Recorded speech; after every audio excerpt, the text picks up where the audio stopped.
In the late 18th century, deep in the wilderness of Maine, then a rugged district of Massachusetts, a sinister secret thrived behind the stone walls of the Convent of Eternal Tears. For over 2 decades, 3 women, Mother Superior Agatha Ashford, Sister Prudence Ashford, and Novice Temperance Ashford, operated what appeared to be a religious sanctuary near the coastal town of Millbridge. They promised spiritual healing for women deemed troublesome by society, yet fewer than half of the 600 women who entered ever returned home. Those who did were profoundly altered, their personalities erased, their memories fragmented, their spirits broken. A survivor's chilling testimony, suppressed for over a century, revealed a truth far darker than religious fanaticism, a calculated pursuit of forbidden medical knowledge at an unimaginable human cost. In October 1798, the Ashford women arrived in Millbridge, a small trading post of 300 souls. Their horse-drawn wagon, laden with mysterious crates and medical supplies, drew wary glances from townsfolk. Agatha, a commanding woman in her early 40s with silver-streaked auburn hair and piercing gray eyes, carried the refined air of European nobility. Her cultured English accent and forged letters from Anglican officials convinced the Protestant community of their legitimacy. Prudence, a gaunt 30-year-old with alabaster skin and steady hands, spoke little, her cold Scottish inflection unsettling even hardened frontiersmen. Temperance, barely 22, possessed a haunting beauty, raven hair, porcelain skin, and dark eyes that studied people like specimens.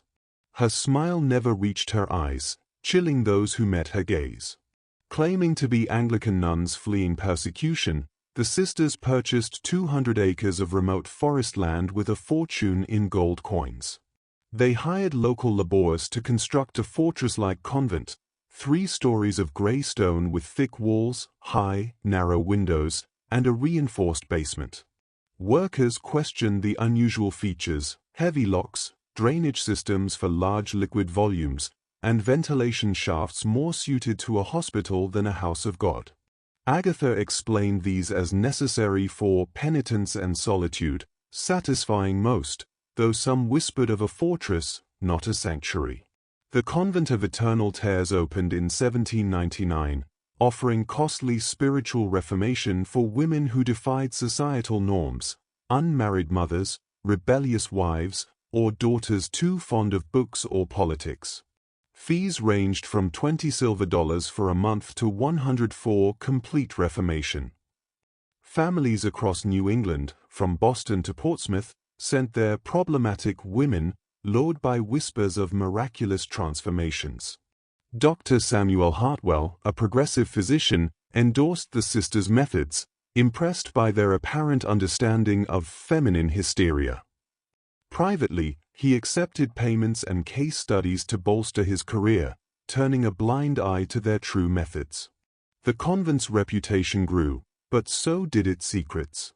Women returned home docile, vacant, and unrecognizable, their personalities stripped away.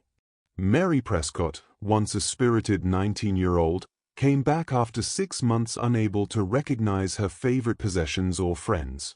Hannah Morse, grieving her infant son, returned unnaturally cheerful, with no memory of her child.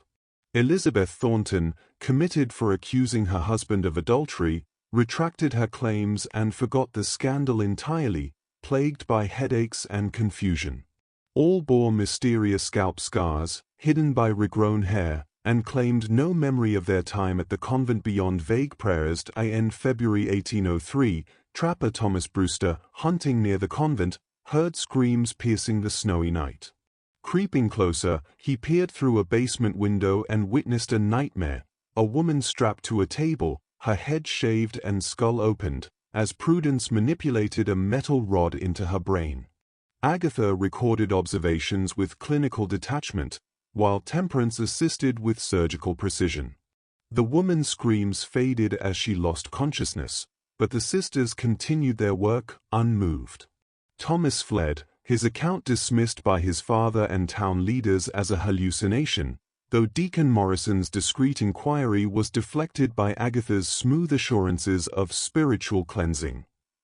The sisters tightened security, silencing the screams but not the suspicions. Martha Goodwin, whose daughter Rebecca returned a hollow shell, uncovered a pattern. No woman recalled their treatment, many bore scars, and some never returned at all. Families were told these women chose to stay as permanent residents, but visits were denied. The sisters' wealth grew, fueled by fees and shipments of medical texts, instruments, and chemicals from Europe.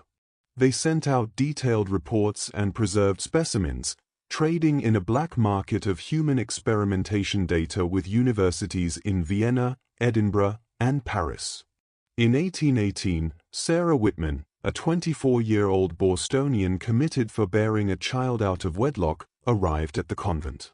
Educated and defiant, she recognized the signs of brain damage in other residents and resisted the sisters' psychological conditioning. During a thunderstorm in March 1819, flooding disrupted operations, allowing Sarah to explore the basement. She found a surgical theater, jars of preserved brain tissue, and records detailing deliberate brain damage to alter personalities. Correspondence revealed the sisters sold their findings to European researchers, including Dr. Heinrich Zimmermann of Vienna, who paid for data on memory suppression and behavioral compliance. Sarah escaped on a moonless night in April 1819, overpowering a guard and fleeing through the forest. After 3 harrowing days, she reached trapper Joshua Meadows, who escorted her to Sheriff William Hawthorne in Millbridge. Her stolen documents, surgical logs, patient catalogues, and letters, exposed the sisters' crimes. The logs detailed procedures like trepanation to eliminate traits like excessive reading, while the catalogue listed 600 women, 250 reformed with brain damage, 50 missing, and 200 expired during experiments, their bodies preserved for study. On May 20, 1819, a raid found the convent abandoned, the sisters having fled with portable equipment. The basement revealed a surgical theater and 47 preserved bodies, all showing cranial surgery. Dr. Hartwell confessed the sisters' true identities: Dr. Agatha Brennan, Dr. Prudence Ashford, and Dr. Temperance Ashford, expelled from European medical schools for unethical experiments. They had operated a 21-year enterprise, amassing wealth and selling data to advance medical knowledge at the cost of hundreds of lives. The sisters vanished, their $50,000 fortune transferred to accounts in Canada, Mexico, and Europe. Unconfirmed sightings placed them in Argentina and Paris, but they were never caught. The investigation closed quietly, evidence sealed for a century to protect families' reputations. Sarah Whitman, the sole survivor to speak out, faced isolation for her testimony. She moved to California, wrote a memoir before her death in 1863, and left a haunting record of the convent's horrors. The Convent of Eternal Tears exposed the vulnerability of women in early American society and the dangers of unchecked scientific ambition. The sisters' meticulous records, though born of atrocities, influenced medical understanding of brain function, their methods echoing in later lobotomies. The conspiracy of silence, by families, officials, and institutions, ensured the victims' suffering faded from history, a chilling reminder of how noble facades can hide monstrous truths.